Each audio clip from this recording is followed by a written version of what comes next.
We have an absolutely jam-packed video for you guys today. We have a lot of things to talk about, all really good information. I'm going to try to be as succinct as I can and get through this in an organized way. I, of course, want to always express gratitude first.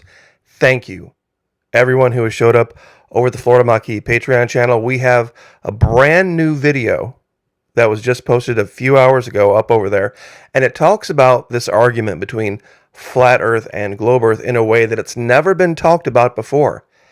It has to do with a concept regarding the human eye that can't be gotten away from, and how it may never be possible, based on our own perceptions, to determine for sure whether we live on a flat Earth or whether we live on a globe Earth.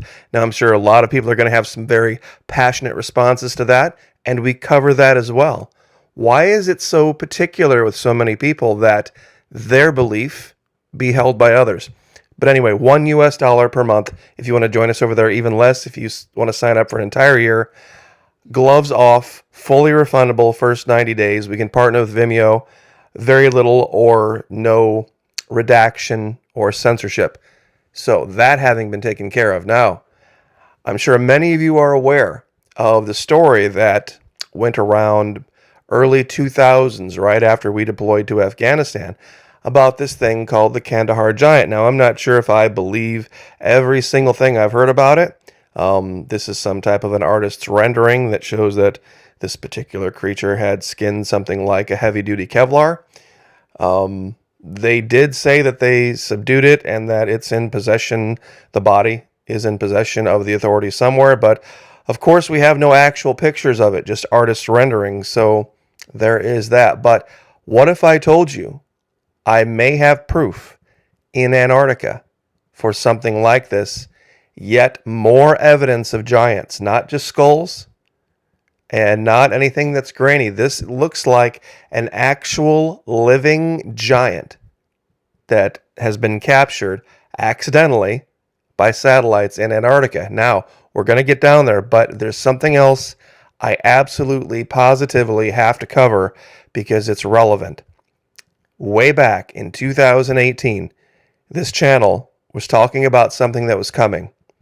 Talking about how if there were some type of emergency situation in this country, one of the first things governments would do, local authorities, state authorities, is they would begin to open up the prisons. They would start to be a lot more lax, a lot more lenient. Why? Because they're incredibly cost intensive to run. Many people don't realize how expensive it is to run a prison, how many things have to work. Well, I did 5 or 6 videos.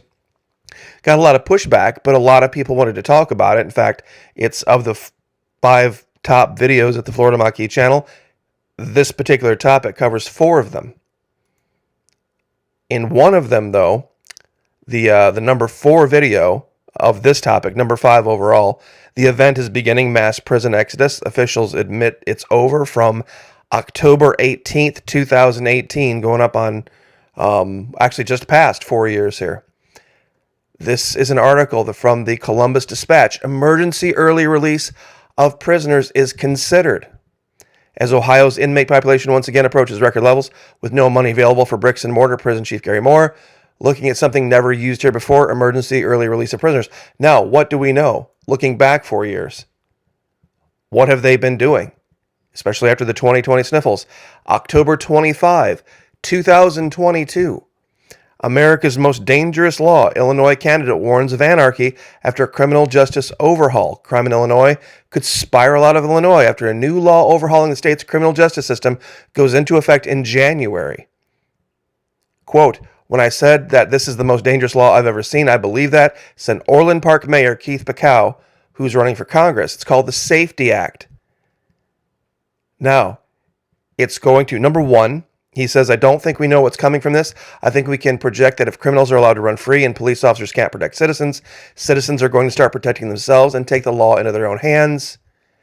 And here we go. The whole thing is concerning to me because it was just a potpourri of everything regarding the law, and it didn't bring into consideration law enforcement, judges, or all the stakeholders in place. Quote, "It was basically to allow criminals to go free."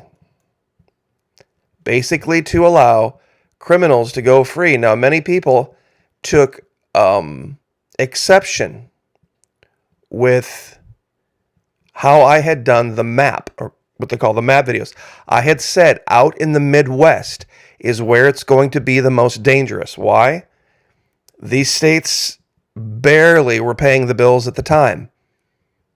If there were any type of they didn't have much margin for error, any type of an emergency, the amount of security forces that were available to any one of these states, they couldn't just ramp them up quickly.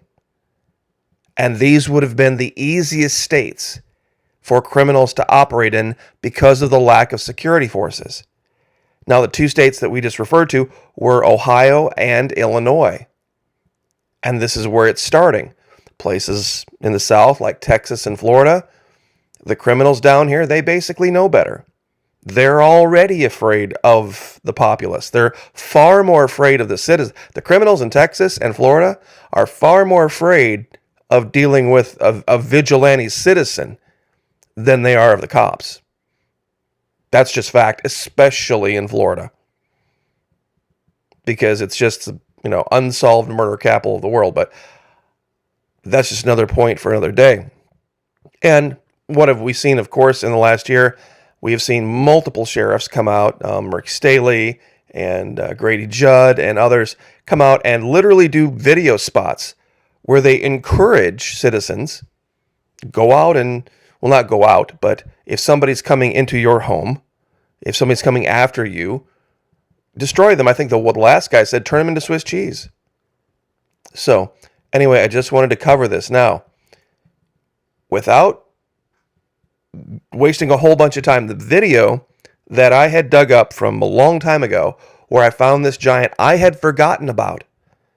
It was a find that I just kind of glossed over. The main find on this video that we put up over at the Florida Maquis Alpha site, the backup site, had to do with this huge port structure that had been discovered that's 10 kilometers long, that goes right below the ice sheet, makes a right-hand turn. Florida Maquis Alpha site, our backup site, it's up about an hour ago, so we've done 2 videos today already. This is the third one, the one you're watching right now. Let me see if I can find the illustration real quick. Okay, so this is the actual video. Max Alert, top secret portal entrance to hidden world beneath Antarctica ice sheet now revealed. This is what we have over at the Alpha site now. The giant. I'm sure a lot of you have been waiting for this. This is how you'll find it. When you see this particular image, this is the thumbnail. But the giant, it was found later on in the video, and I had forgotten about it. And the more I looked at it, I thought, man, we seriously have to go to Antarctica and find this. And I hadn't even labeled it. So I actually had to just kind of guess where it was. It was not fun. It took me a while. But this was one that when I looked at it, there was no doubt in my mind whatsoever. You see, basically, let me see if I can zoom out here and get you guys a reference.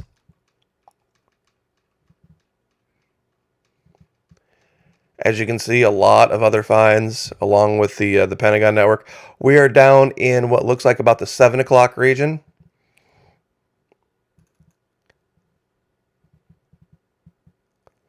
And as we zoom in down here on one of the mountain ranges,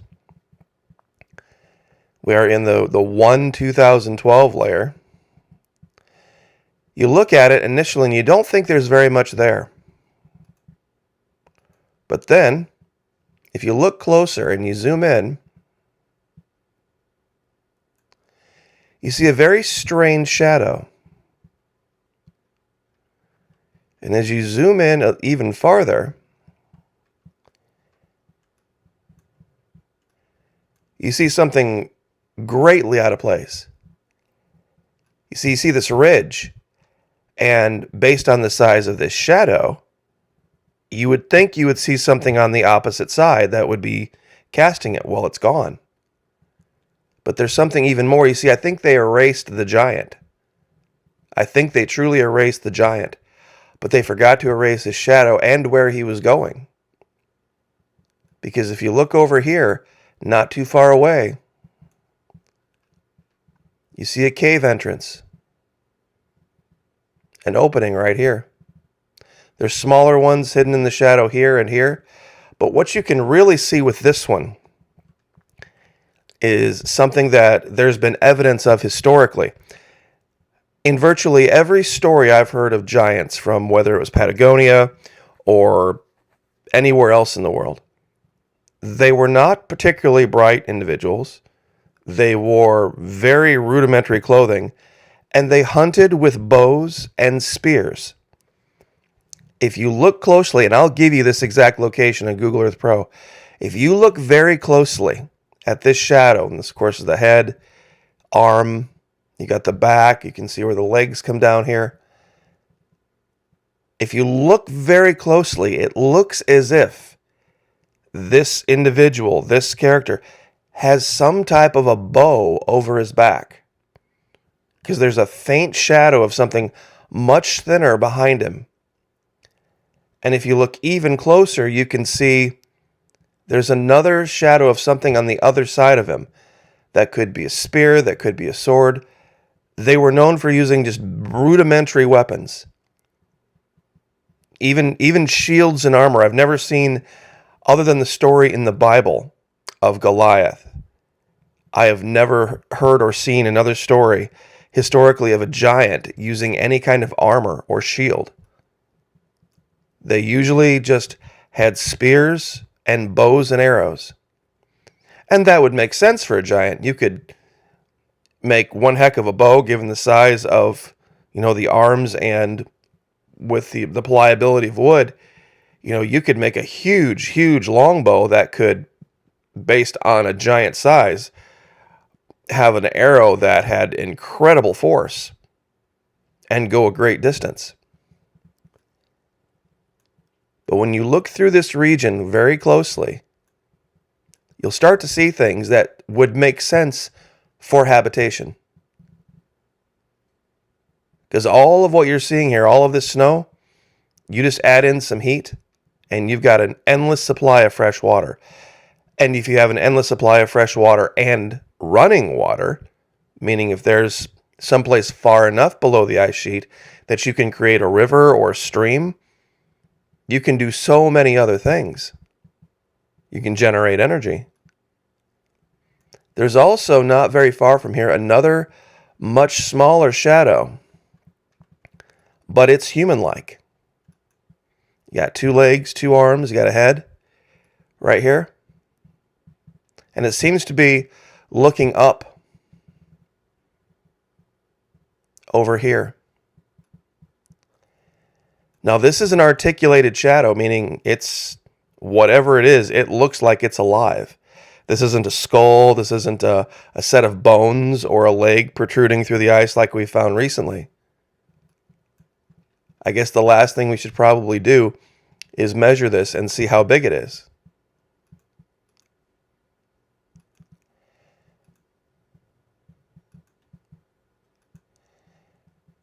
The shadow is about 20 feet. So it's ballpark. We've seen evidence of giants that were much larger, but this would be a giant, I think, that a lot of people would be like, wait a minute, now that's something I could probably wrap my head around. 10 feet, 12 feet, that's big, 20 feet. And as we know with shadows, it depends on the angle of the sun, too. I'm sure a lot of you remember as a kid, you go out at sunset, and if you're out near a big field, if it's clear sky, and the sun catches this giant, giant shadow, and, it could be 3 or 4 or 5 times as big. So, but whatever it is, this is, whatever's casting the shadow seems to have been redacted, because there's no evidence from where the light source is of where this would be cast from. And it's much too detailed for me for it to be like, oh, it's just a crevasse or a rock or anything like that. So anyway, I will give you this location. I will also give you the location of the huge port structure You can find that in the other video as well. The evidence just continues to add up. I mean, this is a more enhanced image of the giant. This is a cleared up image of that port. So many different things in Antarctica, when you put it all together, it makes their story, their cover story about, well, you know, it's there's science going on down there, but there's no native life. There's no historical life. There's nothing more than just penguins and seals. It just doesn't add up. None of it adds up. Using their own imagery. And that's the key. Using their own imagery, which is why I use it, makes it not add up. A 10-kilometer long port? Who would cut a 10-kilometer long channel in the ice and then at the end of it, another 2-kilometer perfectly straight? And there's also another perfectly shaped port up here. And like I said, this isn't some secret picture that I got from my friend who had a friend in the CIA, and we can't say who. This is Google Earth Pro. Just use open source intelligence and look at what they give you. So anyway, but like I said, a lot to talk about. Thank you, everyone who's joined us at Patreon. Very much appreciate it. We have total confirmation now that the authorities, especially out in the Midwest, the ones that are having money problems or whatever other problems, they're just letting criminals go, or they're not going to arrest them. No cash bail. It's just going to be a free-for-all. An absolute free-for-all out there. So, and also, over at the Patreon channel, we talk about this concept of how the human eye cannot distinguish a straight line from a curved line at a certain size. Beyond a certain size, the human eye does not have the ability to discern the difference between a straight and curved line because of what gravity does to light. So, I'll leave it there. God bless. Like, share, subscribe, and we'll see you guys next time.